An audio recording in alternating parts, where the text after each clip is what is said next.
Welcome to BM academy. দেখো, আগের দিন ভিডিওটাতে আমরা ওই মলিকুলার থিওরি সম্পর্কে জাস্ট ইন্ট্রোডাকশন ভিডিওটা আমরা দিয়েছিলাম। তো আজকের ভিডিওতে আমরা দেখব যে আপ টু নাইট্রোজেন, অর্থাৎ হাইড্রোজেন থেকে শুরু করে নাইট্রোজেন অণু পর্যন্ত, ঠিক আছে, অর্থাৎ নাইট্রোজেনের যে 14টা ইলেকট্রন রয়েছে, 7 দুগুণে 14টা, তো এই 14টা ইলেকট্রন সম্পন্ন মলিকিউলের ক্ষেত্রে আমাদের কি মলিকুলার অরবিটাল থিওরি কীভাবে ড্র করতে হয় সেটা আমরা দেখব আজকে, ঠিক আছে। তো সব থেকে প্রথমেই দেখো যে যখন আমরা কোনো একটা কনফিগারেশন লিখি, দেখবে 1s ইলেকট্রন প্রবেশ করে, তারপর 2s এ, তারপর 2p-তে।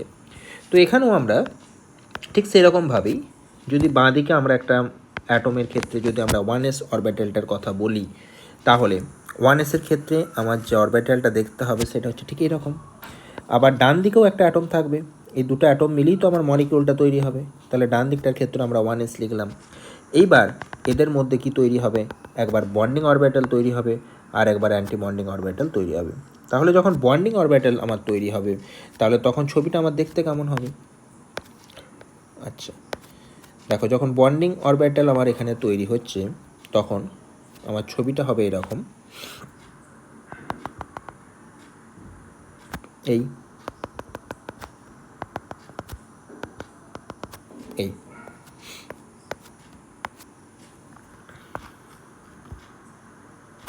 ওপরে একটা অরবিটাল তৈরি হলো, নিচে একটা অরবিটাল তৈরি হলো। নিচেরটাকে আমরা বলবো বন্ডিং অরবিটাল। তাহলে এটা কি নাম দিয়ে দেবো? তাহলে এটার নাম দেবো আমরা সিগমা 1s।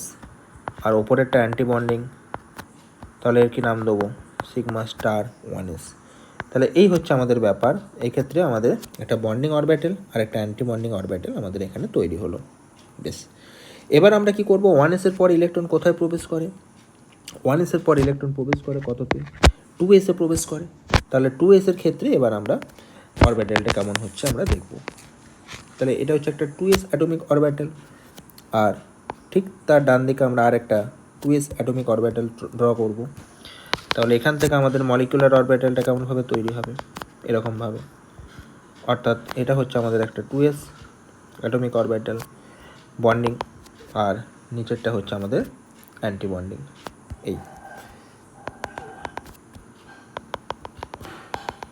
এই হচ্ছে ছবি। তাহলে নিচটাকে আমরা লিখতে পারি সিগমা 2s, ওপরের অ্যান্টি বন্ডিংটাকে আমরা লিখবো সিগমা স্টার 2s। 2s এর পর কি থাকে আমাদের? 2p থাকে। আমরা খুব ভালো করেই জানি যে 2p-তে টোটাল 3টা অরবিটাল থাকে, অর্থাৎ একটা অরবিটালের নাম হচ্ছে px, একটা হচ্ছে py, আর একটা হচ্ছে pz।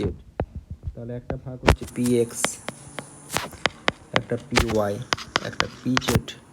ঠিক তেমনি ডান দিকেও আমাদের থাকবে একটা px, একটা py এবং অপরটা হচ্ছে pz। এইবার আমরা জানি pz এর সাথে pz এর যে বন্ডিং অরবিটালটা তৈরি হয়, সেক্ষেত্রে আমাদের সিগমা তৈরি হবে, আর px আর py এর ক্ষেত্রে আমার পাই তৈরি হবে। তো এক্ষেত্রে জেনারেলি দেখা যায় যে সিগমাটা হচ্ছে মোর স্টেবল দেন পাই, তাই সিগমার স্থায়িত্ব বেশি হওয়ার জন্য আমার সিগমাটা নিচে হওয়া উচিত। কিন্তু এক্ষেত্রে যেহেতু আপ টু নাইট্রোজেন এই 2s আর 2p অরবিটালের মধ্যে এনার্জি গ্যাপ খুব কম থাকে বা শক্তির পার্থক্য খুব কম থাকে, তাই দেখা যায় যে সিগমা স্টার 2s আর এখানে এই যে সিগমা 2pz, এই দুটোকে যদি খুব কাছাকাছি রাখা হয়, তাহলে এদের মধ্যে একটা রিপালশন ক্রিয়েট করা হয়, ঠিক আছে, যেহেতু আমাদের দুটোই হচ্ছে হেড অন ওভারল্যাপের ফলে তৈরি হচ্ছে। তো এখানে সেই কারণে আমাদের সিগমাটা জাস্ট একটু হায়ার এনার্জি লেভেলে চলে যায় আর পাইটা একটু নিচের এনার্জি লেভেলে চলে আসে। তাহলে আমাদের এখানে নিচে যে ছবিটা আমরা ড্র করব, মানে বন্ডিং অরবিটালের নিচে যেটা থাকবে সেটা হচ্ছে আমার পাই, ঠিক আছে, অর্থাৎ পাই 2px এবং পাই 2py, পাই 2px আর হচ্ছে পাই 2py। তাহলে সিগমাটা কোথায় থাকবে? তার জাস্ট ওপরে থাকবে সিগমা, অর্থাৎ সিগমাটার ক্ষেত্রে আমরা এটা লিখতেই পারবো যে এটা হয়ে যাবে আমার সিগমা 2pz। এবার আমরা যদি অ্যান্টিবন্ডিংয়ে চলে আসি, অ্যান্টিবন্ডিংয়ের ক্ষেত্রে আমরা জানি প্রথমে হবে পাই স্টার, তারপরে হবে সিগমা স্টার। কারণ সিগমাটা যেমন সব থেকে বেশি স্টেবল হয়, তেমনি যখন অ্যান্টিবন্ডিং তৈরি করে তখন সব থেকে হায়ার এনার্জি লেভেলে চলে আসে। আচ্ছা, তাহলে পাই স্টার 2px, পাই স্টার 2py, আর তার উপরে থাকবে আমাদের সিগমা 2pz, ঠিক আছে। তাহলে এই হচ্ছে আমাদের টোটাল পিকচারটা, sigma 2pz star, sigma star 2pz, ঠিক আছে। এই হচ্ছে আমাদের ছবি। তাহলে নিচেরগুলো বন্ডিং, ওপরেরগুলো হচ্ছে অ্যান্টি বন্ডিং। এইভাবে আমরা ছবিটা ড্র করলাম। এই হচ্ছে আমার টোটাল ছবি। এখান থেকে দেখো আমরা প্রত্যেকটা পরমাণুর ক্ষেত্রে বন্ড অর্ডার বের করতে পারবো। তাহলে কী ক্যালকুলেশন করবো এবার আমরা? বন্ড অর্ডার ক্যালকুলেট করব। কার ক্যালকুলেট করব? আমরা যদি প্রথমেই শুরু করি হাইড্রোজেন দিয়ে, ধরো H2 এর বন্ড অর্ডার আমরা বের করছি। তাহলে এর একটা সূত্র আছে, সূত্রটা হচ্ছে বন্ডিং ইলেকট্রনের সংখ্যা মাইনাস অ্যান্টি বন্ডিং ইলেকট্রনের সংখ্যা বাই 2। তাহলে আমি আগে এখানে সূত্রটা একবার ভালো করে লিখে দিই। সেটা হচ্ছে বন্ড অর্ডার সমান বন্ডিং ইলেকট্রনের সংখ্যা মাইনাস অ্যান্টি বন্ডিং ইলেকট্রন এর সংখ্যা বাই হচ্ছে 2। এটা হচ্ছে আমার বন্ড অর্ডারের সূত্র। তাহলে এখানে আমরা যদি H2-র কথা বলি, তাহলে এখানে দেখো H2 মানে হচ্ছে বাঁ দিকে আমার হাইড্রোজেন, ডান দিকে হাইড্রোজেন, এখানে একটা ইলেকট্রন, এখানে একটা ইলেকট্রন। যখন H2 তৈরি হবে তখন টোটাল দুটো ইলেকট্রনের ওভারল্যাপের ফলে আমার মলিকুলার অরবিটাল তখন তৈরি হবে। তখন ইলেকট্রনটা আমার প্রথমেই কোথায় বসবে? বন্ডিং অরবিটালের ক্ষেত্রে আমার বসবে, অর্থাৎ ইলেকট্রনটা আমার বসবে এই জায়গাটাতে। তাহলে বন্ডিং ইলেকট্রনের সংখ্যা এখানে কটা? দুটো। অ্যান্টি বন্ডিং ইলেকট্রন দেখো নেই, তাহলে 2 - 0/2 সমান হচ্ছে 1। তাহলে এখানে আমরা লিখতেই পারি যে ফর হাইড্রোজেন আমার এখানে যে ভ্যালুটা দাঁড়াবে সেটা হচ্ছে 2 - 0/2, তার মানে হচ্ছে 1। আচ্ছা, আর একটা জিনিস প্যারালেলে আমরা এখানে লিখে রাখবো। লক্ষ্য করে দেখো যে এই যে আমরা হাইড্রোজেনের ক্ষেত্রে এটা আমরা দেখলাম, তো এখানে কোনো রকম আনপেয়ার ইলেকট্রন নেই। তাই এই যেহেতু আনপেয়ার ইলেকট্রন নেই, সেই জন্য এটাকে বলা হয়ে থাকে ডায়াম্যাগনেটিক। তাহলে হাইড্রোজেনের ক্ষেত্রে এটাকে আমরা বলতে পারবো যে হাইড্রোজেনটা হচ্ছে আমার ডায়াম্যাগনেটিক। বেশ, এবার হচ্ছে লিথিয়ামটা আমরা একটু নিচে দিক করে করি। লিথিয়ামটার ক্ষেত্রে Li2 কটা ইলেকট্রন হবে? আচ্ছা, লিথিয়ামের আগে আমরা হিলিয়াম করি, He2 এর বন্ড অর্ডার আমরা বের করব। হিলিয়াম মানে কটা ইলেকট্রন? ভেবে দেখো, হিলিয়ামের হচ্ছে দুটো 4টে ইলেকট্রন। ঠিক আছে, তাহলে টোটাল 4টে ইলেকট্রনের মধ্যে বন্ডিংয়ে 2টো যাবে আর অ্যান্টি বন্ডিংয়ে 2টো যাবে। তাহলে 2 - 2/2 সমান হচ্ছে 0। তাহলে এটাকে আমরা ডায়াম্যাগনেটিক বলতে পারবো, কারণ এখানেও কোনো রকম আনপেয়ার ইলেকট্রন বা অযুগ্ম ইলেকট্রন আমার নেই। আর বন্ড অর্ডারের মান এখানে কত হয়ে গেল? 0 হয়ে গেল। নেক্সট এবার কার বের করবো আমরা? Li2 লিথিয়ামের ক্ষেত্রে। তাহলে যদি আমরা হিলিয়ামটাকে চেঞ্জ করে যদি আমরা লিথিয়াম করে নিই এখানে, তাহলে আমার লিথিয়ামের ক্ষেত্রে আমরা জানি যে 3টে ইলেকট্রন, তার মানে 1:2s1। আচ্ছা, এদিকে লিথিয়ামটার ক্ষেত্রে 1:2s1। তাহলে এই যে আবার 2s-এর একটা করে দুটো ইলেকট্রন হলো, তাহলে এই দুটো ইলেকট্রনকে আমরা কোথায় বসাতে পারবো? বন্ডিংয়ে বসাতে পারবো। আচ্ছা, আগের 1sটা তো ফিল আপ হয়েই আছে আমার এখানে। তাহলে টোটাল বন্ডিং ইলেকট্রন আমার কটা হচ্ছে? দেখো, এখানে দুটো আর এখানে দুটো, 4টে। অ্যান্টি বন্ডিং কটা? দুটো। তাহলে আমার এক্ষেত্রে বন্ড অর্ডার হয়ে যাবে 4 - 2/2, তার মানে কত? 1। আচ্ছা, এটাকে ডায়াম্যাগনেটিক বলবো কারণ এখানটাতে আমরা দেখতে পাচ্ছি যে কোনো আনপেয়ার ইলেকট্রন নেই। কোনটাকে দেখে আনপেয়ার ইলেকট্রন আমরা বিচার করছি? কোন পোর্শনটাকে দেখে? এই মলিকুলার অরবিটালগুলোকে দেখে আমরা বিচার করছি, এগুলোকে দেখে কিন্তু নয়, এই পোর্শনটাকে দেখে আমরা বিচার করছি। বেশ, লিথিয়াম গেল। এবার আমরা চলে আসছি Be2, মানে বেরিলিয়ামের ক্ষেত্রে আমাদের কি হবে? Be2 beryllium. তাহলে বেরিলিয়ামের ক্ষেত্রে আমরা খুব ভালো করেই জানি যে টোটাল ইলেকট্রনের যে সংখ্যা একটা বেরিলিয়াম পরমাণুর জন্য হচ্ছে 4টে। ঠিক আছে, তাহলে বেরিলিয়ামটা কনফিগারেশন হচ্ছে 1:2s2, 1:2s2। তাহলে 1:2 ক্ষেত্রে দেখো এই দুটো 4টে ইলেকট্রন আমাদের বসে গেছে, দুটো বন্ডিংয়ে, দুটো অ্যান্টি বন্ডিংয়ে। এখানেও তাই হবে, দেখো টোটাল 4টে ইলেকট্রন, তার মধ্যে দুটো বন্ডিংয়ে বসেছে আর দুটো অ্যান্টি বন্ডিংয়ে চলে যাবে। তার মানে আমার এই ওপরটাও ফিল আপ হয়ে যাবে। তাহলে এখানে বন্ডিং ইলেকট্রনের সংখ্যা কটা? এখানে দুটো, এখানে দুটো, 4। অ্যান্টি বন্ডিং কটা হয়ে গেছে? 4। তাহলে এখানটা তো আমাদের হয়ে যাবে 4 - 4/2, তার মানে হচ্ছে 0। আর এটাকে আমরা লিখে রাখতে পারলাম ডায়াম্যাগনেটিক। ক্লিয়ার? কীভাবে বন্ড অর্ডার বের করতে হচ্ছে প্রত্যেকটা জিনিসে আমরা বুঝতে পারছি। বেরিলিয়ামের পর আমরা কাকে বের করব? Be2-র ক্ষেত্রে, মানে হচ্ছে বোরনের ক্ষেত্রে আমরা বন্ড অর্ডার বের করব। কি করে বের করব? আমরা যদি বেরিলিয়ামটাকে যদি চেঞ্জ করে যদি আমরা বোরন করতে চাই, তাহলে আমাদের কনফিগারেশন ইলেকট্রন হয়ে যাবে 1:2s2, 2p1। তাহলে এখানে একটা ইলেকট্রন বসবে, এখানে একটা ইলেকট্রন বসবে, অর্থাৎ আমাদের দুটো ইলেকট্রন আরও এক্সট্রা হয়ে গেল। সেই দুটো ইলেকট্রন আমাদের কোথায় বসবে? পায়ের ক্ষেত্রে বসবে। এবারে পায়ের ক্ষেত্রে দেখো দুটো অরবিটালের এনার্জি হচ্ছে সমান, তাহলে এখানে ইলেকট্রনগুলোকেও আমরা কীভাবে বসাবো? একটা করে বসাতে পারবো, অর্থাৎ এখানে একটা, এখানে একটা। তাহলে এখানে আমাদের টোটাল বন্ডিং ইলেকট্রন কটা হয়ে গেল? বন্ডিং ইলেকট্রন হয়ে গেল 2, 2 4 আর 2 6, আর অ্যান্টি বন্ডিং হয়ে গেল 4। তাহলে আমার এক্ষেত্রে অ্যান্সারটা কত চলে আসবে? 6 - 4/2, তার মানে 1। এইটাকে কিন্তু দেখো আমরা ডায়াম্যাগনেটিক না বলে প্যারাম্যাগনেটিক বলবো, কারণ এখানে আমাদের একটা করে আনপেয়ার ইলেকট্রন রয়েছে। তাহলে এটার একমাত্র আমরা B2টার ক্ষেত্রে আমরা এটাকে এবার লিখতে পারবো যে এটা হচ্ছে আমার প্যারাম্যাগনেটিক। আগেরগুলো সব ডায়াম্যাগনেটিক হলেও এটা হচ্ছে আমার প্যারাম্যাগনেটিক। এবার চলে আসছে আমি C2র ক্ষেত্রে। C2র ক্ষেত্রে কার্বনের আমরা জানি 6টা ইলেকট্রন। তাহলে 6টা যদি ইলেকট্রন হয় তাহলে হচ্ছে আমাদের এটা একটা কার্বন, এটা একটা কার্বন। কনফিগারেশন হবে 1:2:2p2, 1:2:2p2। অর্থাৎ আমাদের এখানে 2p-তে দুটো ইলেকট্রন আর এখানেও 2p-তে দুটো ইলেকট্রন, টোটাল 4টে ইলেকট্রন। তাহলে 4টে ইলেকট্রনকে আমরা এবার কী করবো? পায়ের এই জায়গাটা ডবল করে দেবো। ঠিক আছে, বেশ। তাহলে পায়েটা ফুলফিলড হয়ে গেল। তাহলে আমাদের এখানে আরও দুটো বন্ডিং ইলেকট্রন বাড়লো। তাহলে আরও দুটো বন্ডিং ইলেকট্রন বাড়া মানেই হচ্ছে আমাদের এটা হয়ে যাবে 8 - 4/2, তার মানে হচ্ছে 2। আচ্ছা, এটাকে ডায়াম্যাগনেটিক করে দেবো, কারণ এবার পায়ের যে অরবিটালগুলো আছে সেগুলো আর অযুগ্ম ইলেকট্রনটা থাকলো না, সব যুগ্ম ইলেকট্রন হয়ে গেল। বেশ, এরপরে হচ্ছে লাস্ট যেটা, সেটা হচ্ছে আমাদের N2। N2-র ক্ষেত্রে আমরা কি করব? যদি আমরা এই কার্বনটাকে চেঞ্জ করি, যদি আমরা নাইট্রোজেনের কথা যদি আমরা ভাবি, টোটাল 7টা ইলেকট্রন, 1:2:2p3, 1:2:2p3। দেখো আরও দুটো ইলেকট্রন বেড়ে গেল, সেই দুটো ইলেকট্রনকে কোথায় বসাবো? সিগমাতে বসাবো। তার মানে আমাদের বন্ডিং ইলেকট্রনের সংখ্যা আরও দুটো বেড়ে গেল। তাহলে 8 থেকে বেড়ে ওটা 10 হয়ে গেল। তাহলে 10 - 4/2, তার মানে 3। এটা কি হয়ে যাবে? আমাদের ডায়াম্যাগনেটিকই থাকবে, কারণ এখানেও কোনো আনপেয়ার ইলেকট্রন নেই।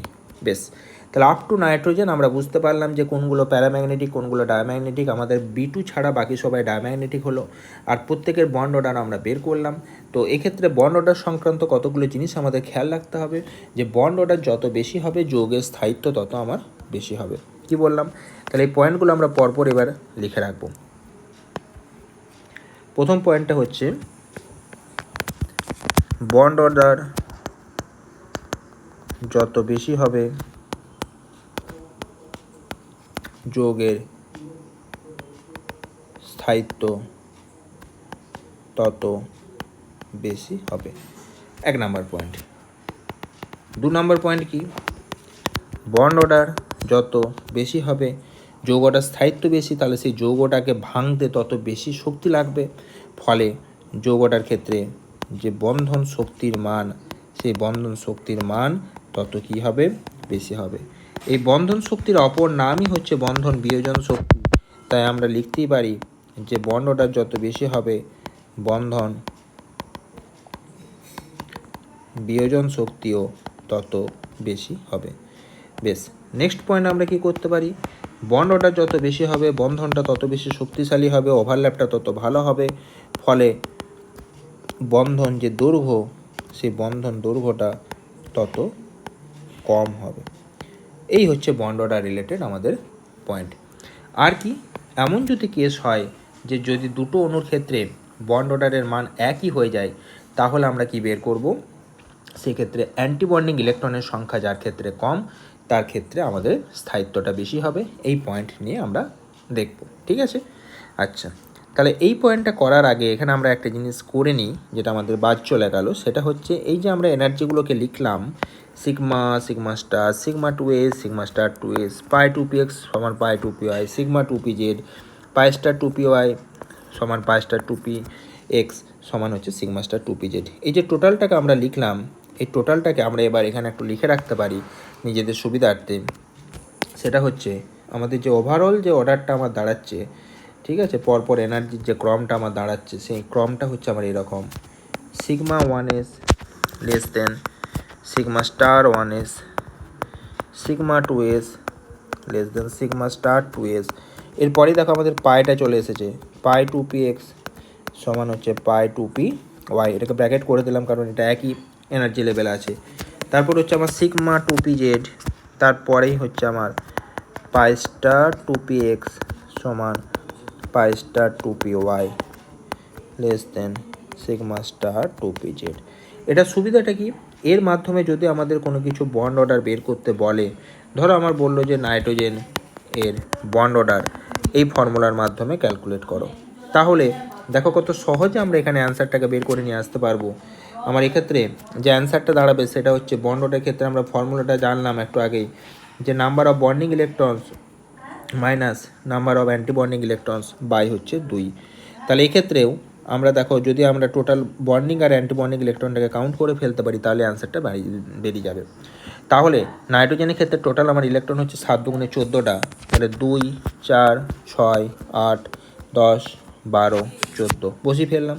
এবার বন্ডিং ইলেকট্রন যদি আমরা কাউন্ট করি 2 4 6টা 8টা 10টা, আর অ্যান্টি বন্ডিং হচ্ছে 2 আর 2 4টে, তাহলে আমাদের এখানে দেখো ডাইরেক্ট অ্যান্সার পেয়ে যাবো 10 - 4/2 = 3। অর্থাৎ ওই ছকটা বারবার আমাদের আঁকার দরকার নেই যদি আমরা এই সিকোয়েন্সটা মনে রাখতে পারি। বেশ, এটাকে আমরা খেয়াল রাখবো। এর মাধ্যমে শুধু নাইট্রোজেন নয়, যা কিছু আমরা বের করতে পারবো। ঠিক আছে, তাহলে ওপরে এই যে 2গুলো বসানো রয়েছে মানে পার্টিকুলার নাইট্রোজেনের জন্য, যদি আমাদের অন্য পরমাণু হয় তাহলে আমাদের অন্য পরমাণু করে আমরা এই সিকোয়েন্স থেকে বা এই ছক থেকে আমরা অ্যান্সারটাকে দাঁড় করাতে পারবো। নেক্সট চলে আসে আমরা 5 নম্বর পয়েন্টের ক্ষেত্রে। যদি দুটি অণুর ক্ষেত্রে বন্ড অর্ডার এর মান একই হয়, একই মিন্স সেম হয়, তাহলে যার অ্যান্টি বন্ডিং, এটাকে বন্ডিং দিয়ে ক্যালকুলেট করলে কিন্তু চলবে না, অ্যান্টি বন্ডিং ইলেকট্রন দিয়ে ক্যালকুলেট করতে হয়, মানে মানটাকে নির্ণয় করতে হয়। অ্যান্টি বন্ডিং ইলেকট্রন এর সংখ্যা কম, তার স্থায়িত্ব বেশি হবে। কি করে ক্যালকুলেট করব? ধরো আমি দুটো এক্সাম্পল নিয়েছি, একটা মনে করো নিয়েছি H2- এর বন্ড অর্ডার ক্যালকুলেট করব, ঠিক আছে, আরেকটা মনে করো আমি নিয়েছি H2+ এর বন্ড অর্ডার আমরা ক্যালকুলেট করব। তাহলে H2- দেখো হাইড্রোজেনের ইলেকট্রন সংখ্যা হচ্ছে একটা, তাহলে এখানে আমার H2 দেওয়া আছে, তার মানে টোটাল ইলেকট্রন হয়ে গেল কটা? 2, আর মাইনাস আছে বলে একটা ইলেকট্রন বেড়ে গেল, তার মানে আমার টোটাল ইলেকট্রন হচ্ছে কটা? 3টে ইলেকট্রনকে আমি কীভাবে বসাবো? এখানে 2 বন্ডিংয়ে, অ্যান্টি বন্ডিংয়ে একটা, এই সিকোয়েন্সে বসাবো। অর্থাৎ যদি আমরা এই ছকটা থেকে ভাবি তাহলে আমাদের বন্ডিংয়ে 2, অ্যান্টি বন্ডিংয়ে একটা বসবে, তাহলে আমাদের কি করে ভ্যালুটা হবে? 2 - 1/2। তাহলে আমাদের এখানে বন্ড অর্ডার হয়ে যাবে বন্ডিংয়ে 2, অ্যান্টি বন্ডিংয়ের 1/2, তাহলে কত বেরিয়ে গেল? হাফ। H2+ কী হবে? H2 মানে আমার হচ্ছে 1 × 2 মানে 2 ইলেকট্রন, প্লাস আছে মানে একটা ইলেকট্রন কমে যাবে, তার মানে এখানে আমার মাত্র একটা ইলেকট্রন, যেটা আমার কোথায় স্থান পাবে? এই বন্ডিংয়ে স্থান পাবে, ঠিক আছে, σ1 এসে। তাহলে আমার হয়ে যাচ্ছে এটা বন্ডিং ইলেকট্রন একটাই, অ্যান্টি বন্ডিং আর থাকছে না, /2 সমান হচ্ছে হাফ। তাহলে এক্ষেত্রে H2+ এর স্থায়িত্ব বেশি হয়ে যাবে কারণ অ্যান্টি বন্ডিং ইলেকট্রনের সংখ্যা কম। তাহলে H2+ এর অ্যান্টি বন্ডিং ইলেকট্রন এর সংখ্যা কম হওয়ায় এর স্থায়িত্ব H2- অপেক্ষা বেশি। কেন? কারণ H2- এর ক্ষেত্রে অ্যান্টি বন্ডিং ইলেকট্রনের সংখ্যা হচ্ছে একটা, আর H2+ এর ক্ষেত্রে কোনো অ্যান্টি বন্ডিং ইলেকট্রন নেই। পরের পয়েন্টে চলে আসছি, 6 নম্বর পয়েন্টে। বন্ড অর্ডারের মান যদি 0 হয় তাহলে সেই অণুর কোনো অস্তিত্ব থাকে না, তাহলে সেই অণুর কোনো অস্তিত্ব থাকে না। ব্যাপারটা কীরকম দেখো, এই যে আমরা এখানে ক্যালকুলেট করলাম বন্ড অর্ডারগুলো, দেখো বেরিলিয়ামের ক্ষেত্রে বন্ড অর্ডার আমার বেরিয়েছিল 0, ঠিক তেমনিভাবে হিলিয়ামের ক্ষেত্রে বন্ড অর্ডার বেরিয়েছিল 0। তাই এই অণুগুলির বাস্তবে কোনো অস্তিত্ব নেই।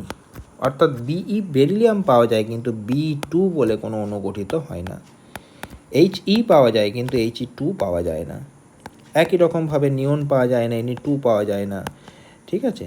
অর্থাৎ যে সমস্ত নোবেল গ্যাসগুলো রয়েছে আমরা এমনিতেই জানি যে তারা কোনো রকম অণু গঠন করে না, ঠিক আছে, কারণ তাদের কনফিগারেশন এমনিতেই স্টেবল। পাশাপাশি বেরিলিয়ামের ক্ষেত্রেও বন্ড অর্ডার 0 দেখলাম বলে কোনো অণুর অস্তিত্বটা থাকলো না। আর কি, যদি আমার বন্ড অর্ডার 1 হয়, তাহলে যে অণুটা তৈরি হয়, এক বন্ধনযুক্ত অণু তৈরি হয়, এক বন্ধনযুক্ত অণু তৈরি হয়, এক বন্ধনযুক্ত অণু আমার সেক্ষেত্রে তৈরি হয়। এবার আমি এখানে একটা এক্সেপশন দেখব, মানে এক্সেপশন মানে জেনারেলি এক্সেপশন যেটা আমার হওয়া কথা সেখানে আমাদের একটু অন্যরকম টাইপের আর কি, ঠিক আছে, সেটা দেখে নাও একটু। যে B2 এর ক্ষেত্রে বন্ড অর্ডার 1, তাই এখানে এক বন্ধন তৈরি হয়, এটা নিয়ে কোনো সমস্যা নেই, এতটা অবধি ঠিকই আছে। তো এক বন্ধন যখন তৈরি হয়, অর্থাৎ যখন এরকম সিঙ্গেল বন্ড তৈরি হয়, তখন আমরা খুব ভালো করেই জানি যে সেই সিঙ্গেল বন্ডটাকে বলা হয় সিগমা বন্ড। যদি ডবল বন্ড তৈরি হয় তাহলে সেই এক্সট্রা বন্ডটাকে বলা হয় পাই বন্ড। যদি তিনটে বন্ড তৈরি হয় তাহলে একটা সিগমা দুটো পাই বলা হয়। ইন জেনারেল এটা আমাদের নিয়ম। কিন্তু B2 এর ক্ষেত্রে যে এক বন্ধন আমার তৈরি হলো, তো এখানে এই যে বন্ধনটা, সেই বন্ধনটাকে বলা হয়ে থাকে পাই বন্ড। তাহলে আমরা লিখতে পারি এখানে একটি পাই বন্ড তৈরি হয়, কোনো সিগমা বন্ড গঠিত হয় না। এখন প্রশ্ন আসতে পারে যে কেন আমাদের সিগমা বন্ড গঠিত হলো না, দেখে নাও এক্সপ্লেনেশনটা এখানে লুকিয়ে আছে। যখন আমরা B2-র কথা বলবো তখন আমার কনফিগারেশন হচ্ছে 1:2:2p1, অর্থাৎ 5টা ইলেকট্রন, এদিকেও হচ্ছে 1:2:2p1। তাহলে এই 1:2 আর 2:2 নিয়ে কোনো ঝামেলা নেই, এগুলোতে তো আমাদের সব ফুলফিলড হয়েই আছে, এতটা অবধি কোনো অসুবিধা নেই।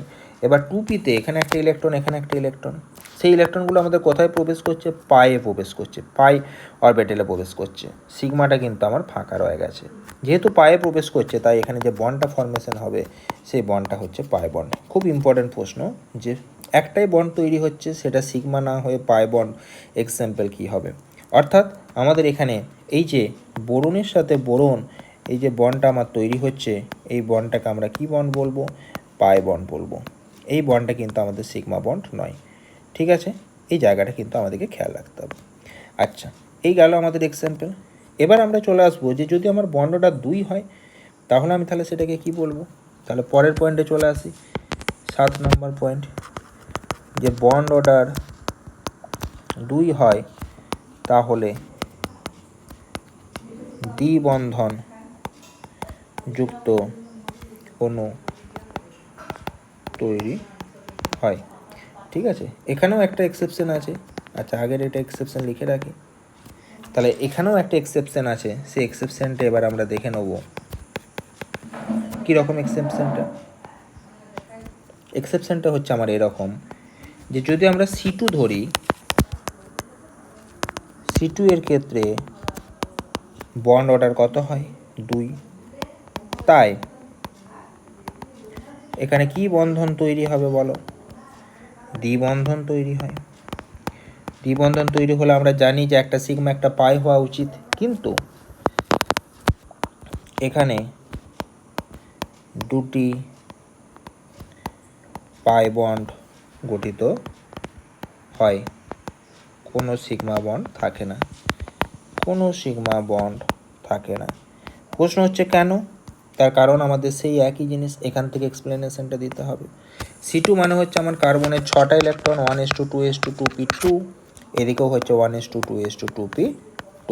তাহলে দুটো কার্বন মিলে আমার, এই কার্বন আর এই কার্বন মিলে আমার তৈরি হচ্ছে C2।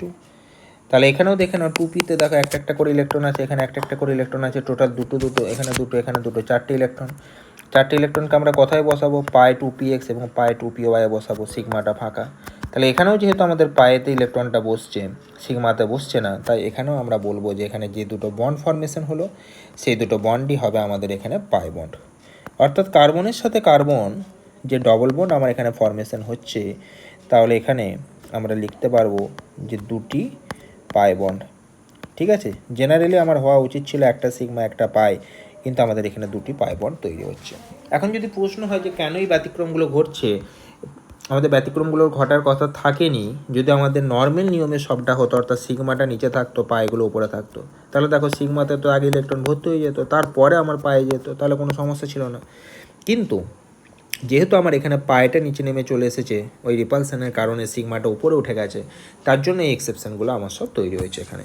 ঠিক আছে, তাহলে তোমরা দুটো জিনিস মনে রাখবে, এখান থেকে জয়েন্ট টায়ারে প্রশ্ন আসে যে এমন দুটি উদাহরণ দাও যাদের ক্ষেত্রে কোনো সিগমা বন্ড থাকে না, শুধু পাই বন্ড থাকে। B2 আর C2। B2তে সিঙ্গেল বন্ড, সেটাই হচ্ছে পাই, একটাই পাই।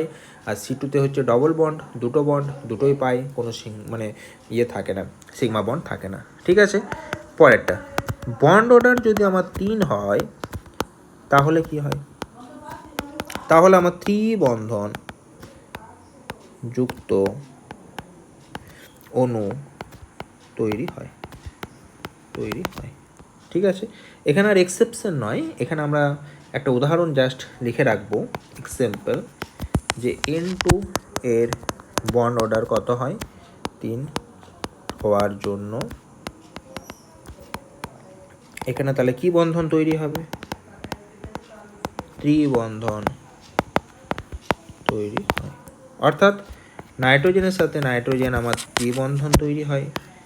এখানে আমার একটা সিগমা বন্ড হয় নর্মাল নিয়ম অনুযায়ী, আর এখানে আমাদের দুটো কি বন্ড ফর্মেশন হয়? পাই বন্ড ফর্মেশন হয়। পাই বন্ডগুলো কাদের সাথে ওভারল্যাপের ফলে হবে? পাই 2px আর পাই 2py। সিগমাটা হবে সিগমা 2pz। কোনো ব্যতিক্রম নেই কেন এটা একবার দেখে নাও। এখানে নাইট্রোজেনের ক্ষেত্রে, যে নাইট্রোজেনের ক্ষেত্রে কনফিগারেশন হচ্ছে আমার 1:2, 2:2, 2p3, অর্থাৎ আমার এখানে যে টোটাল ইলেকট্রন হচ্ছে এই 2pর কাছে এসে আমার ইলেকট্রন 3টে, আর এদিকেও 3টে হয়েছে। 6টা ইলেকট্রনকে দেখো আমরা পাই এবং সিগমা উভয়ই ফিল আপ করেছি, তার মানে সিগমা এবং পাই দুটোতেই যেহেতু আমার ইলেকট্রন রয়েছে, তাই এটার ক্ষেত্রে আমাদের একটা সিগমা বন্ড ফর্মেশন হবে এবং দুটো পাই বন্ড ফর্মেশন হবে, কোনো রকম এক্সেপশন নেই। তাহলে এটা হচ্ছে আমার উদাহরণ। এখানে আমরা কিন্তু মানে ব্যতিক্রম লিখলাম না, এটাকে আমরা উদাহরণ হিসাবে লিখলাম নিজেদের সুবিধার জন্য, এই জায়গাটা খেয়াল রাখবে। আর এই জায়গাটাকে আমরা এক্সেপশন হিসেবে লিখলাম। এক্সেপশন মানে কি? উদাহরণ প্লাস এক্সেপশন, কারণ ওই সিগমা পাই বন্ডের ব্যাপারটার জন্য আমরা এগুলোকে একটু এক্সেপশন আকারে লিখে রাখলাম। ঠিক আছে, নর্মালি এগুলো আমাদের উদাহরণই, কিন্তু আমাদের একটু এক্সেপশন হিসেবে আমাদের এটা খেয়াল রাখবো। তাহলে B2 আর C2-র ব্যাপারটা আমাদের এক্ষেত্রে খেয়াল থাকবে। তাহলে নাইট্রোজেন পর্যন্ত সমস্ত ব্যাপারটা আমাদের কমপ্লিট হয়ে গেল। এবার আমাদের নেক্সট যেটা হেডিং হবে সেটা হচ্ছে যে নাইট্রোজেনের পরবর্তী যে মৌলগুলো রয়েছে, অর্থাৎ অক্সিজেন, ফ্লোরিন এবং নিয়ন, এদের ক্ষেত্রে আমরা কি করব। তাহলে আমরা হেডিংটাকে করে নিই যে N2 এর পরবর্তী, অর্থাৎ O2, F2 এবং Na2, এদের ক্ষেত্রে কীভাবে আমরা মলিকিউলার অরবিটাল থিওরি আমরা নির্ণয় করব বা ক্যালকুলেট করব। তাহলে এখানে অর্ডারটা দেখে নাও। সেই অর্ডারটা আমাদের কি হবে? Sigma 1s, sigma star 1s, sigma 2s, sigma star 2s। এখানে আর ওই ছবিটা ড্র করছি না। এতটা অবধি করার পর আমাদের এই জায়গাটা চেঞ্জ হবে। দেখো এখান থেকে আমরা জায়গাটা বুঝে নেব। দেখো এই জায়গাগুলো আমাদের একই রকম থাকছে, এটা নিয়ে আমাদের কোনো রকম অসুবিধা নেই। তাহলে নাইট্রোজেনের পরে সমস্যা হচ্ছে আমাদের এই পোর্শনটা নিয়ে, এই জায়গাটা আমার চেঞ্জ হয়ে যাবে। কীরকমভাবে চেঞ্জ হবে? দেখো আমাদের তো সিগমাটা নিচে থাকার কথা ছিল আর পায়টা উপরে থাকার কথা ছিল, তো এখানে আমার এটাই হবে, সিগমাটা নিচে আসবে, পায়টা উপরে যাবে। কেন? কারণ সিগমাটা হচ্ছে বেশি স্টেবল, এটা নিচে আসবে।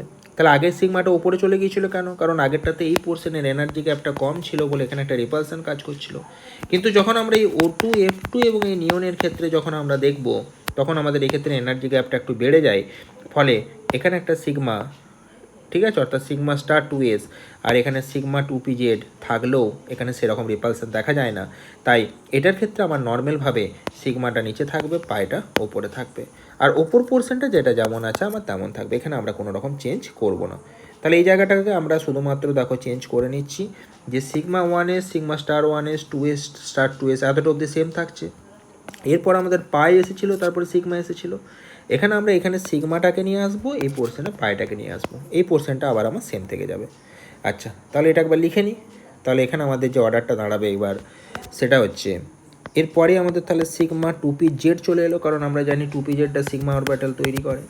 আচ্ছা, তারপরে হচ্ছে পাই 2px সমান পাই 2py, এই হচ্ছে গেল। তারপরে আমাদের এখান থেকে আমাদের চলে আসছে পাই স্টার 2py, পাই স্টার 2px করি, তাহলে এটাকে আমরা আগে পাই স্টার 2px সমান পাই স্টার 2p ওয়াই। তারপরে আমাদের লাস্টে যেটা চলে আসছে সিগমা স্টার 2p জেড। এগুলো কার জন্য প্রযোজ্য? অক্সিজেন, ফ্লোরিন এবং নিয়নের জন্য। এবার আমরা ক্যালকুলেট করব বন্ড অর্ডার অফ O2। আগে ক্যালকুলেট করি। অক্সিজেনের 8টা ইলেকট্রন, তাহলে O2 আছে 8 দুগুণে 16টা ইলেকট্রন। 16টা ইলেকট্রনকে আমরা বসাবো কী করে?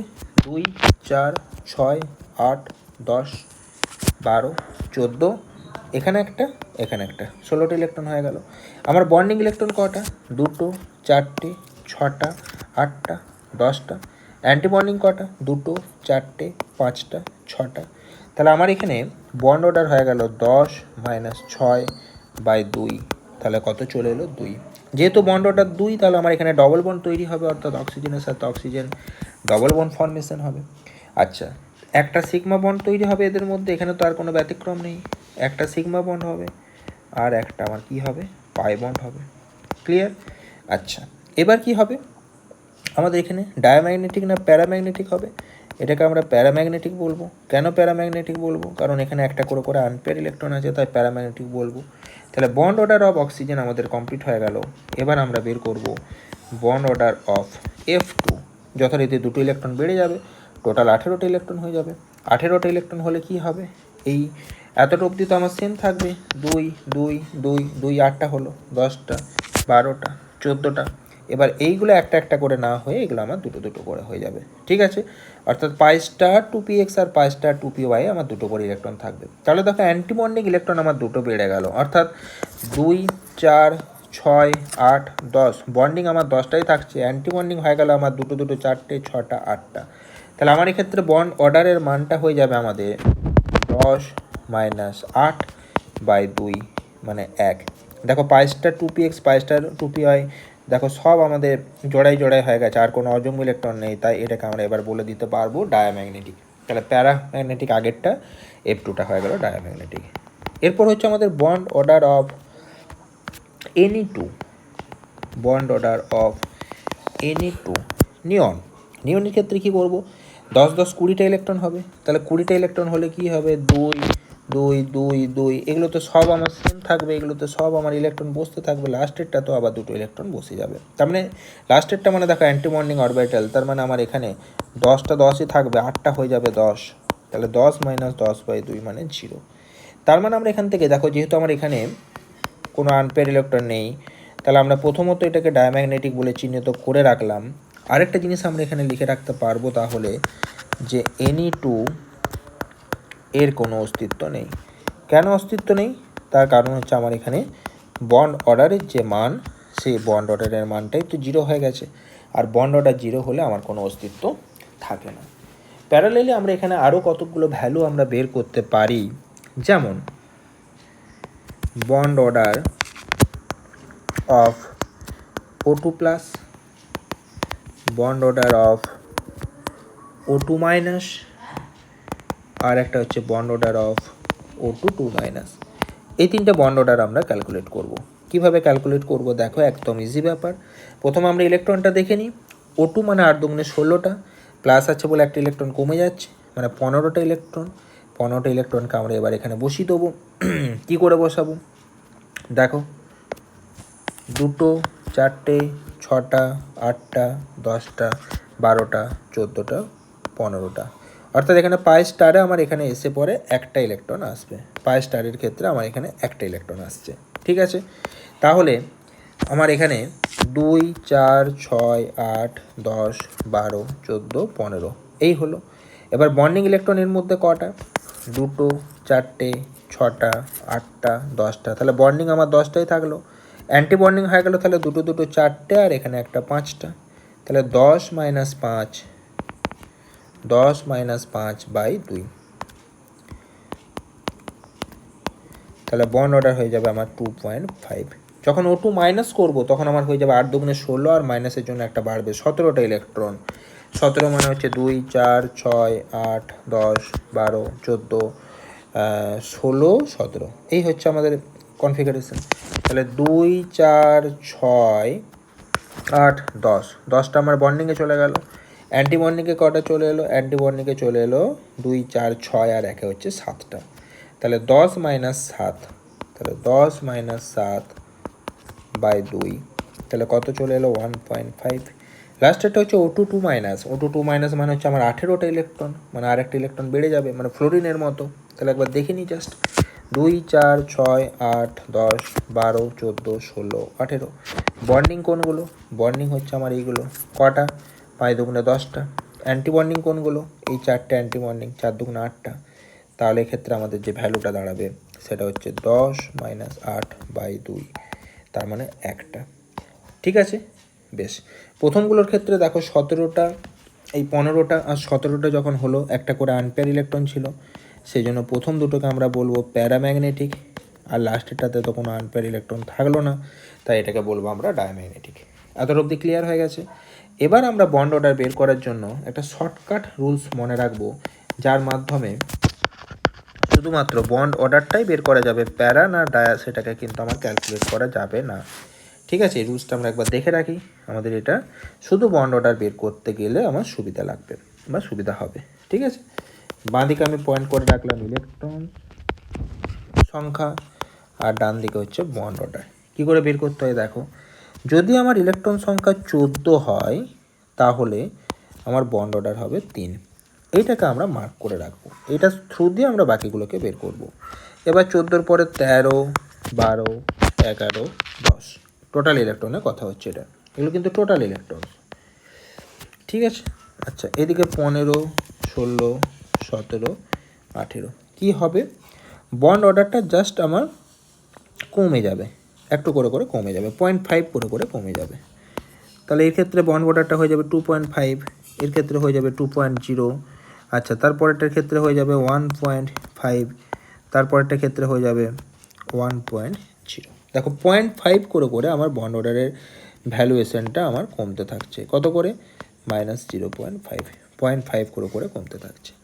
ঠিক তার নিচের দিকে যখন আমরা নিচের পোর্শনটা করব, তখন আমার এটা হতে থাকবে 2.5, তারপরটা হয়ে যাবে 2.0, তারপরটা হয়ে যাবে 1.5, লাস্টেরটা হয়ে যাবে 1.0। তাহলে যখন আমরা নিচের দিকে আসছি, তখন আমরা দেখতে পাচ্ছি যে এক্ষেত্রেও ভ্যালুটা আমার কত করে কমছে, -0.5। কত সুবিধা দেখো, ধরো আমার এখানে বন্ড অর্ডার বের করতে বলেছে B2, ঠিক আছে, পরপর আমরা বন্ড অর্ডার কয়েকটা বের করছি, জাস্ট B2-র বন্ড অর্ডার বের করতে বলেছে। বি মানে হচ্ছে বোরন, বোরন মানে 5টা ইলেকট্রন, 5 দুগুণে 10টা ইলেকট্রন, তাহলে 10টা ইলেকট্রন হলে বন্ড অর্ডার হবে 1, আমাকে কোনো ক্যালকুলেশন করতে হবে না, আমরা বন্ড অর্ডার বের করে ফেললাম, কত? 1.0। আচ্ছা, B2-র পরে ধরো C2 বের করতে বলেছে, 6 দুগুণে 12টা ইলেকট্রন, 12 মানে হচ্ছে আমার 2, তাহলে আমার বেরিয়ে গেল কত? 2.0। ধরো আমার N2 বের করতে বলেছে, N2 মানে 7 দুগুণে 14টা ইলেকট্রন, 14টা ইলেকট্রন মানে বন্ড অর্ডার হবে 3। আচ্ছা ধরো আমার O2 বের করতে বলেছে, 8 দুগুণে 16টা ইলেকট্রন, বন্ড অর্ডার হবে 2। আমার F2 বের করতে বলেছে, 18টা ইলেকট্রন, কত হবে? 1.0। O2 প্লাস বের করতে বলেছে, 15টা ইলেকট্রন, 15টা ইলেকট্রন হলো হচ্ছে 2.5, তাহলে আমি এখানে বসিয়ে ফেললাম 2.5। আমাকে O2 মাইনাস বের করতে বলেছে, 16, 8 দুগুণে 16 আর 1 17টা ইলেকট্রন, মানে হচ্ছে আমার 1.5। ঠিক আছে, আমাকে ধরো CN বের করতে বলেছে, কার্বনের 6টা, নাইট্রোজেনের 7টা, 13টা ইলেকট্রন, 13 হলে আমরা জানি 2.5 হয়, তাহলে আমাদের এক্ষেত্রে এই ভ্যালুটা লিখে দেবো 2.5। ধরো আমার CO বের করতে বলেছে, 6 আর 8 14টা, তাহলে আমাদের এখানে 14 হলে বন্ড অর্ডার 3 হয়, তাহলে আমি এখানে বন্ড অর্ডার লিখে ফেললাম 3.0। তাহলে পার্টিকুলার বন্ড অর্ডারগুলো আমরা কিন্তু এই ফর্মুলার সাহায্যে শর্টে মনে রাখতে পারবো। শুধুমাত্র মনে রেখে দেবো যে 14টা হলে 3টে হবে, তারপরে এক ঘর করে যত ইলেকট্রন বাড়াবো তত 0.5 করে কমবে, নিচে দিকেও 0.5 করে কমবে। 10 থেকে 18 পর্যন্ত আমরা এইভাবে বের করতে পারবো, বাকিগুলো কিন্তু পারবো না। আরেকটা টাইপের বন্ড অর্ডার দেখায়, স্পেশাল কেস, এটা অতটা সিলেবাসের অন্তর্ভুক্ত নয়, কিন্তু তাও আমাদের পরীক্ষাতে এন্ট্রান্স এক্সামে কখনো কখনো দিয়ে থাকে। তো দেখো আমরা প্রথমে বেঞ্জিনের বন্ড অর্ডার বের করছি। বন্ড অর্ডার অফ বেঞ্জিন, বেঞ্জিনের গঠন হচ্ছে এরকম, 6টা কার্বন থাকে, 6টা হাইড্রোজেন থাকে, এটাকে বলা হয়ে থাকে C6H6, অর্থাৎ এর মধ্যে 6টা কার্বন আছে এবং 6টা হাইড্রোজেন আছে। দেখো এই দুখানা রেজোনেটিং স্ট্রাকচার, একবার এই ডবল বন্ডগুলো দেখো, একটা করে অল্টার কার্বনে আছে, এই বন্ডের সাথে ডবল বন্ড আছে, এটা ফাঁকা, এখানে ডবল বন্ড আছে, এটা ফাঁকা, আবার এই বন্ডে ডবল বন্ড আছে, এটা ফাঁকা। দেখো অল্টার করে করে ডবল বন্ডগুলো আমার কিন্তু রয়েছে। আর যদি ডবল বন্ডের পজিশনগুলোকে আমি চেঞ্জ করে দিই, তাহলে দেখো এরকম টাইপের ছবিটা দাঁড়াবে। তাহলে আমার এখানে কটা রেজোনেটিং স্ট্রাকচার হচ্ছে? 2টো। তাহলে আমার এখানে ফর্মুলাটা কি? আমার এখানে ফর্মুলাটা হচ্ছে আমাকে পার্টিকুলার দুটো অ্যাটম এখানে বেছে নিতে হবে। ধরো আমি এই অ্যাটমটা আর এই অ্যাটমটা বেছে নিলাম, তাহলে ডান দিকের এই স্ট্রাকচারটা তো আমার এই দুটো অ্যাটম বাছা রইলো। এবার আমার এখানে বন্ডটাকে ক্যালকুলেট করতে হবে, কটা আমার বন্ড রয়েছে। দেখো এখানে লক্ষ্য করে দেখো, এখানটাতে হচ্ছে আমার ডবল বন্ড, আর ঠিক এই জায়গাটাতে আমার হচ্ছে সিঙ্গেল বন্ড। পার্টিকুলার দুটো অ্যাটমের মধ্যে আমাকে এটা ক্যালকুলেট করতে হবে। তাহলে প্রথমটাতে দুটো বন্ড, পরেরটাতে একটা বন্ড, আর টোটাল স্ট্রাকচার কটা? দুটো স্ট্রাকচার, তাহলে 2 দিয়ে ভাগ। তাহলে আমার এখানে বন্ড অর্ডার বেরিয়ে যাবে 1.5। এই হচ্ছে আমার সূত্র। ঠিক তেমনিভাবে আরেকটা কোশ্চেন যদি আমরা দেখি, বন্ড অর্ডার অফ CO3 2-, তাহলে আমার এখানে রেজোনেটিং স্ট্রাকচারগুলো আমাকে এখানে ড্র করতে হবে। কার্বন, ডবল বন্ড O-, এটা হচ্ছে CO3 2- এর স্ট্রাকচার। এবার এই ডবল বন্ডটা আমার বাঁ দিকের কার্বনে হতে পারে, আর একটা রেজোনেটিং স্ট্রাকচার দেখো এটা হতে পারে, সেটা হচ্ছে আমার ডান দিকটাতে আমার ডবল বন্ড ওটা হতে পারে। তাহলে 3টে রেজোনেটিং স্ট্রাকচার আমরা পেলাম। তাহলে আমরা যখন এর বন্ড অর্ডার বের করব, তাহলে বন্ড অর্ডারের সূত্রটা কী হবে? আমরা পার্টিকুলার যদি আমরা এই ওপর দিকটাকে ধরে নিই, তাহলে কার্বন আর অক্সিজেনটাকে দেখো, একবার ডবল বন্ড হয়েছে, একবার সিঙ্গেল বন্ড, আর একবার সিঙ্গেল বন্ড, বাকিগুলোকে ধরা চলবে না। তাহলে 2 + 1 + 1, 2টা হচ্ছে ডবল বন্ডের জন্য আর 1গুলো হচ্ছে সিঙ্গেল বন্ডের জন্য। টোটাল স্ট্রাকচার কটা? টোটাল এখানে 3টে স্ট্রাকচার ড্র করেছি, তার জন্য 3 দিয়ে ভাগ। তাহলে এটা হয়ে যাবে আমাদের 1.33। তাহলে সূত্রটা কি? সূত্রটা একবার ভালো করে বলছি, শুনে নাও। যে পার্টিকুলার দুটো অ্যাটমকে আমরা এখানে বেছে নেবো, যেমন আমাদের পার্টিকুলার এই দুটো অ্যাটমকে বাছা হয়েছে, তাহলে এখানেও যায়, এখানেও তাই। তাহলে প্রথমে দেখেনাও, এখানে ডবল বন্ড হয়েছে, এখানে সিঙ্গেল বন্ড হয়েছে, তাহলে ডবল বন্ডের জন্য 2, সিঙ্গেল বন্ডের জন্য 1, টোটাল দুটো স্ট্রাকচার, এটা একটা 2 দিয়ে ভাগ। বেশ, পরেরটাতে টোটাল আমার কটা স্ট্রাকচার? 3টে স্ট্রাকচার, ওই জন্য 3 দিয়ে ভাগ। পার্টিকুলার আমরা দেখো এই উপরের অ্যাটমগুলোকে বেছে নিয়েছি, তাহলে একবার ডবল বন্ড, একবার সিঙ্গেল বন্ড, একবার সিঙ্গেল বন্ড। তোমরা যদি ভাবো আমি এটাকে বাঁচবো, তাহলে দেখো একবার সিঙ্গেল, পরেরটাতে ডবল, তারপরটা সিঙ্গেল। ব্যাপার আমার একই হবে, 1, 2 আর 1 যোগ করে 4 হবে, 3টে স্ট্রাকচার 3 দিয়ে ভাগ। তাহলে এই ফর্মেটেও আমরা কিছু বন্ড অর্ডার ক্যালকুলেট করতে পারবো, যেমন বেঞ্জিন আর কার্বনেট আয়নের বন্ড অর্ডার আমরা এইভাবে বের করব। তো আজকের ভিডিওটা এতটাই। আজকে বন্ড অর্ডার সম্পর্কে আমরা পুরো ডিটেলস জানলাম। বন্ড অর্ডার খুব গুরুত্বপূর্ণ টার্ম। এই বন্ড অর্ডারের মাধ্যমে কোনো বন্ডের আদৌ অস্তিত্ব থাকবে কি না মলিকিউলটা, সেটা আমরা বুঝতে পারবো। থাকলেও কটা বন্ড হবে, সিগমা বন্ড না পাই বন্ড, সেগুলো খেয়াল রাখতে পারবো। সিঙ্গেল বন্ড না ডবল বন্ড না ট্রিপল বন্ড, সেটা খেয়াল রাখতে পারবো। বন্ড অর্ডার যত বেশি হবে, বন্ধনটাকে আমরা বলতে পারবো তত বেশি শক্তিশালী, এবং তার বন্ধন দৈর্ঘ্যের মানটা তত কম হবে। এবং বন্ড অর্ডার যদি দুটো ক্ষেত্রে সেম হয়ে যায়, তাহলে যার ক্ষেত্রে অ্যান্টিবন্ডিক ইলেকট্রনের সংখ্যা কম হবে, তার বন্ড অর্ডার বেশি হবে। এইভাবে আমরা এটা বলতে পারবো। আর কি প্যারাম্যাগনেটিক না ডায়াম্যাগনেটিক, অর্থাৎ ম্যাগনেটিক নেচার বলতে পারবো, অণুগুলোর স্থায়িত্ব বলতে পারবো। সমস্ত কিছুই আমরা এই বন্ড অর্ডারের সাহায্যে ক্যালকুলেট করতে পারবো। ঠিক আছে, তোমরা শুধুমাত্র এখান থেকে যেগুলো খেয়াল রাখবে, এই যে দুটো মেন ছক আমরা বানিয়েছি, এই যে অর্ডারটা, এই অর্ডারটাকে খেয়াল রাখবে। ঠিক আছে, এখানে ইলেকট্রনটাকে নিজের ইচ্ছা মতো তো বসাতেই পারবে। আমি এখানে এগুলো ইলেকট্রনগুলোকে দেখিয়েছি, তোমরা যখন নোটসটা বানাবে তখন এখানগুলোতে আর এগুলোকে রাখার তো কোনো দরকার নেই। ঠিক আছে, এগুলো তো জাস্ট আমরা বোঝার জন্য করেছি। তাহলে এখানে আমরা এইগুলোকে আবার তুলে দিচ্ছি, যে এক্সাম্পলগুলো আমরা এতক্ষণ ধরে দিলাম। তোমরা মেন অর্ডারটাকে খেয়াল রাখবে। ঠিক আছে, এই অর্ডারটাকে খেয়াল রাখবে। এই অর্ডারটা হচ্ছে আমার মেন অর্ডার। এই অর্ডারটা যদি মনে রাখো যে আমার অক্সিজেন, ফ্লোরিন, নিয়নের জন্য আমার এই অর্ডারটা কাজ করবে, তাহলে খুব সুন্দরভাবে তোমরা যে কোনো বন্ড অর্ডার ক্যালকুলেট করে ফেলতে পারবে। শর্টকাট নিয়মটা খেয়াল রাখবে কখন, যদি শুধুমাত্র আমার বন্ড অর্ডার বের করতে দেয়, যদি প্যারাম্যাগনেটিক, ডায়াম্যাগনেটিক, এগুলো কিন্তু শর্টকাট নিয়মটার মাধ্যমে করতে পারবে না। ঠিক আছে, তাহলে এই অর্ডারটা মনে রাখাই আমাদের হচ্ছে সবথেকে বেস্ট। এই হচ্ছে ব্যাপার। বেশ, তাহলে এটা আমাদের করা থাকলো। আচ্ছা, আজকের ভিডিওটা এতটাই। পরের ভিডিওতে আমরা ডাইপোল মোমেন্ট সম্পর্কে আলোচনা করব। তোমরা বাড়িতে ভালো করে এগুলো পড়াশোনা করো। ও